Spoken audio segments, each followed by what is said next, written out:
చిత్తూరు జిల్లాలోని ప్రముఖ పుణ్యక్షేత్రం కాణిపాకం శ్రీ వరసిద్ధి వినాయక స్వామి ఆలయంలో నిర్వహించిన వార్షిక బ్రహ్మోత్సవాలు విజయవంతంగా ముగిశాయి. 21 రోజుల పాటు నిర్వహించిన బ్రహ్మోత్సవాలకు 21 కిలోల లడ్డూ ప్రసాదాన్ని వినాయక స్వామి వద్ద ఉంచి వేలంపాటకు నిర్వహించారు. ఈ వేలంపాట ద్వారా లడ్డూని 1,28,000 రూపాయలకు ఆగరాంపల్లికి చెందిన చరణ్ రెడ్డి దక్కించుకున్నారు. గత ఏడాదితో పోలిస్తే ఈ ఏడాది 2 లక్షల రూపాయల ధర తక్కువ పలికింది.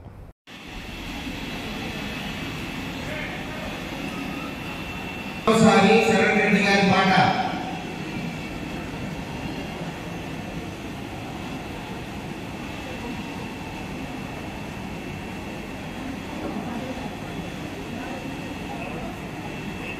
పాడచ్చు.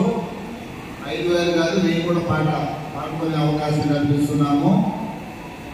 1,15,000 రూపాయలు చరణ్ రెడ్డి గారి పాట ఒకటవసారి. 1,15,000 రూపాయలు.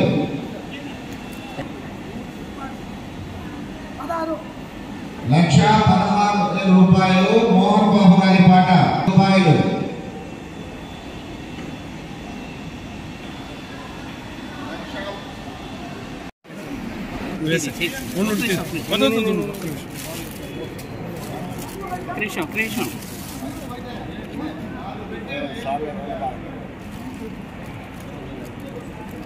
Okay.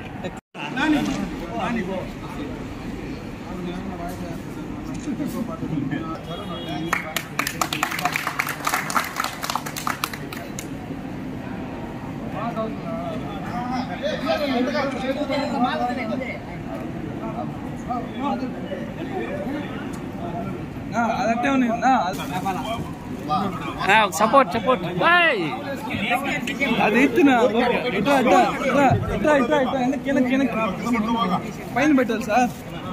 వెనక్కి రానా సార్? రండి రండి.